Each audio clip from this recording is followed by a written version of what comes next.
on a écrit ce livre, c'est parce que ça a changé de nature. C'est plus une nouvelle économie, c'est plus une nouvelle manière de téléphoner, c'est une nouvelle société.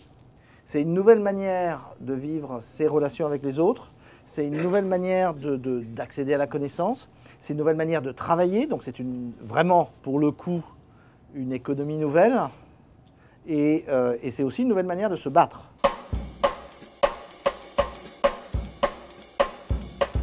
D'être connecté sur Internet 24 heures sur 24, c'est un énorme changement, d'avoir tous les objets de sa vie courante connectés, que ce soit l'automobile, que ce soit sa maison, que ce soit bien sûr sa santé. On voit qu'on est connecté en permanence.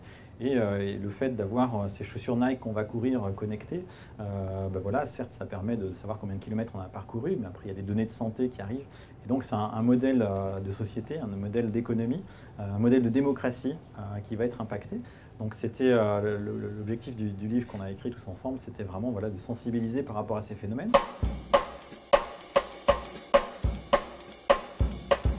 Même si Internet, le téléphone mobile, etc., on a l'impression que c'est un peu comme le frigo, c'est un objet de la vie courante. C'est pas comme un frigo, on ne peut pas en changer quand ça marche plus. C'est à tout le monde de le prendre en main et de faire en sorte que ça devienne ce qu'on veut que ce soit. Parce que si nous, on ne prend pas ce pouvoir-là, ce sera soit les dirigeants, soit les grandes entreprises, soit les mafias, et c'est déjà le cas, qui contrôlent ce qui se passe dessus. Donc si vous ne voulez pas Adopi ou si vous ne voulez pas que ce soit les mafias qui détournent votre argent, c'est à vous de vous battre pour les droits qu'on promeut à la fin, qui sont notamment le droit à l'accès et les droits aux données qui, comme on le voit avec Facebook, sont relativement fondamentaux.